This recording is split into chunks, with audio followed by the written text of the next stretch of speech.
Hi, everyone, and welcome back to the 2-3 Zone, Tony'sPicks.com's look at the WNBA for Tuesday, June the 3rd. Ron, we saw our first night of Commissioner's Cup action. We'll have Commissioner's Cup games all through the first part of this month, and then the culminating with a title game, and all these games are part of the Commissioner's Cup. But we did see the results there from the first night there on Saturday night. So what were your takeaways there from opening night in that one? We saw we'll talk about some of these teams, but the big comeback by Phoenix, Minnesota needing to work a little hard to get past the Valkyries as well. The Vegas getting their revenge a little bit on Seattle, and a record-setting blowout nearly there for the Liberty.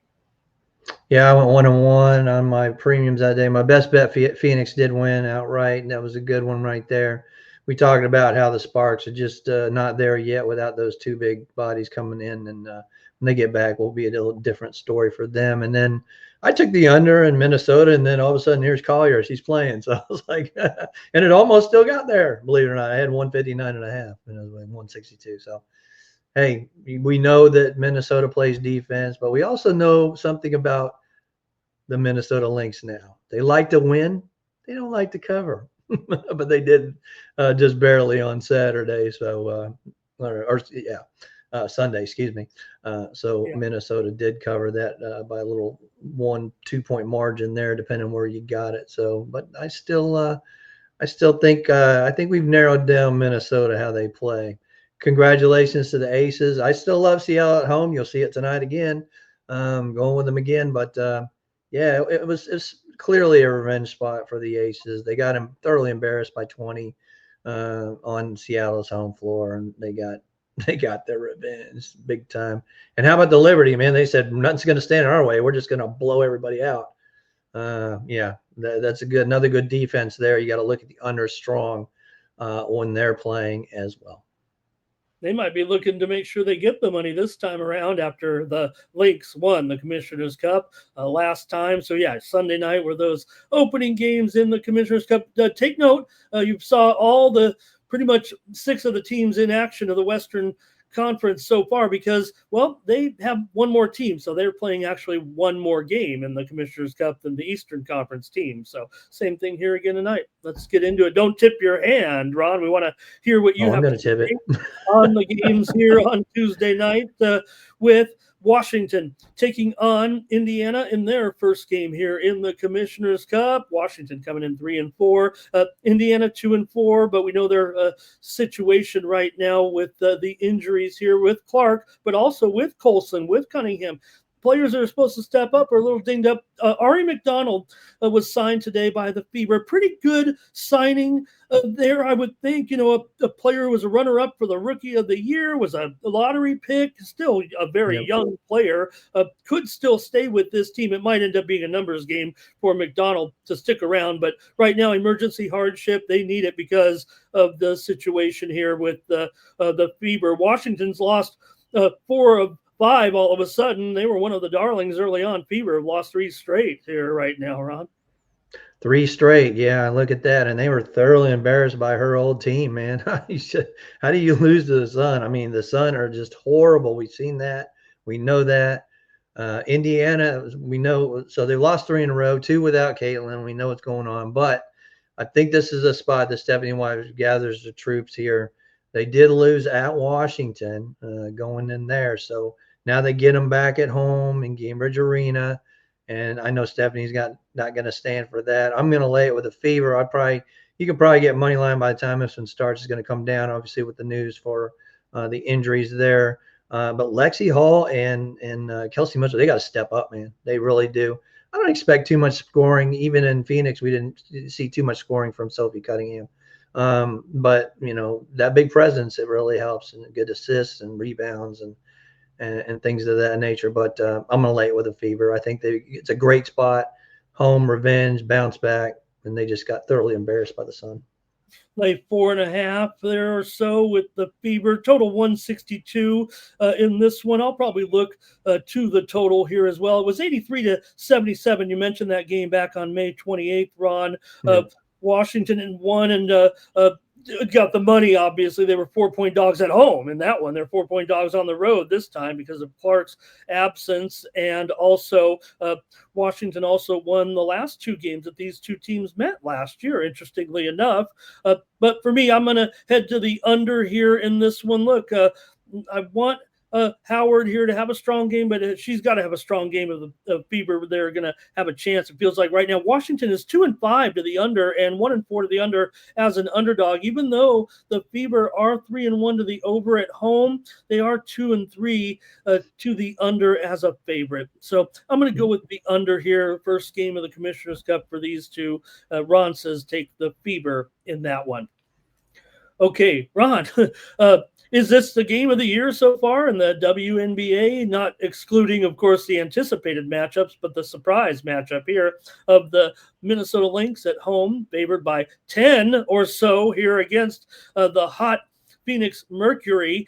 Mercury are 5-2 coming in, 4-3 against the spread. And, well, like Ron said, Lynx 7-0 and 2-5 against the spread. They failed 5 straight right now, Ron, including the game at Golden State on Sunday night. They needed a second half surge, actually, just to kind of win the game there.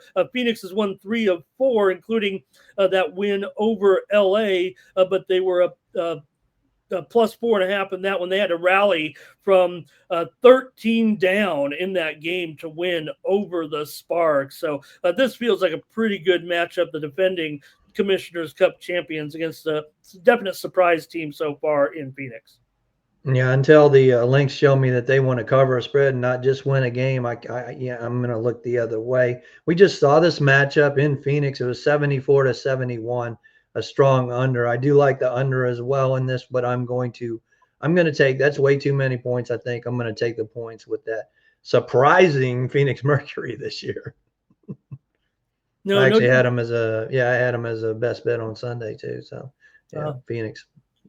Yeah, and I think same for me there when you talk about the total in the game here right now. You got two teams. They're both basically teams that, with Minnesota right now, their heart is on their defense here at this point, it feels like, and that's what they've had to do to kind of shut down teams a little bit when maybe they haven't really lived up to expectations. When you're 2-5 against the spread, that is supposed to mean you're overrated. Doesn't necessarily mean that they're still not the best team in the West right now. So Phoenix 0-3-1 to the under as an underdog. Minnesota 1-2 to the under at home. I'll take the under 155. Yeah, Ron says go ahead and take Phoenix again. This team's I'm with you on the under as well. Absolutely being competitive here for sure. Yeah, that's going to be a good game of the night for sure. All right, Dallas is going to go in to take on Seattle here, and big time problems, of course, here for Dallas right now. Seattle 9.5-point favorite, 164.5. Becker's probably going to return here, but I think this one is still supposed to be one more here for Paige Buckets before she would return. Of course, Dallas lost 2 straight, Ron, to Chicago. And Seattle's lost 3 straight too, but consider the strength of schedule they've had here, right? With Las Vegas, Minnesota, Atlanta as well, playing okay too. So, and they played Las Vegas twice, even though they clubbed them the one time there. So, what do you have here, Ron? Big spread, big mismatch, and Dallas still playing shorthanded, looks like. Yeah, same thing I'm looking at with Indiana. You lost 3 in a row and couldn't cover those 3. And now you get a bad Dallas teams. And Paige, I don't know if she can clear a concussion protocol before the game, but we'll see. But I definitely like Seattle Storm. I've said it all year. I know I faded them the other day. Probably shouldn't have, and I knew better than that.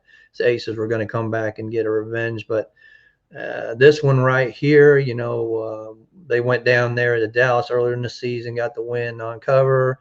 I'm going to look at Seattle, and I think, like I said, I love them at home. I've said it all year, and I'll continue to ride this team at home. If you look at the I think Dallas is 4-13 on the road. ATS, their last 17. I know it goes back to last year, a little different crew there, but I'm still going to look at the Seattle Storm.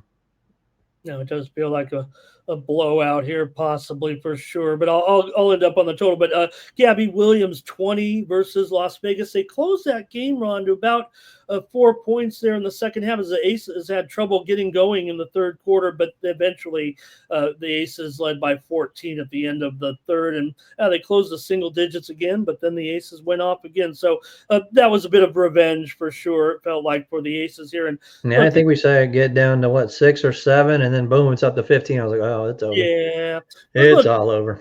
Seattle 3-4. They're a little bit sneaky for the non casual fans here, I think, right? Because they're 4-3 against the spread, but it looks like the Storm team is pretty good in Dallas right now. This will be their first Commissioner's Cup game this season, and they're 1-6. So I'm going to go with the eye test, though, with my total, because, look, usually I'd be probably under in a situation like this when you got a weak scoring team like Dallas and a 1-3, to the under on the road, and you got a Seattle team that's 1-3 to the under here, I believe, at home so far. So, or as a favorite, that's what it is. Seattle is a favorite, goes under. Dallas is a underdog. They obviously are underdogs almost every time, but they go under. Mm-hmm. But I'm looking at the eye test here. I'm going to go over in this one. I really got Seattle maybe to put up a pretty big number here, and I may need help from Dallas to get there, but I've got to go over here. This one's mostly the eye test at 164.5. I think in this one, because Seattle's definitely playing some pretty good defense here, but I think they'll breeze and maybe let up here in their first get their first 89-78, somewhere around there. That should get you a nice. Ooh, that'd be a good output, though, certainly for Dallas. Yep. I hope they get that much, but again, Dallas just giving up too many points, man. And like I said, we're gonna have to watch Page's status and that concussion. Because if then they can't score, then it should be a complete blowout. So, yeah, definitely look at that. All right, that's going to do it for our look at the WNBA Commissioner's Cup games there for our next couple of weeks here, and we'll keep you updated on the standings and everything, let you know what's going on with the Commissioner's Cup.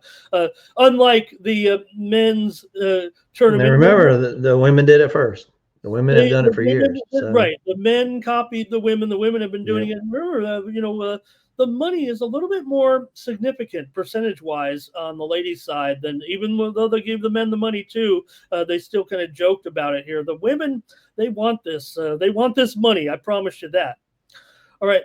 That's going to do it. And the Liberty want this one bad. They lost to the Lynx last year. Right? Are they on a collision course here? You got to wonder.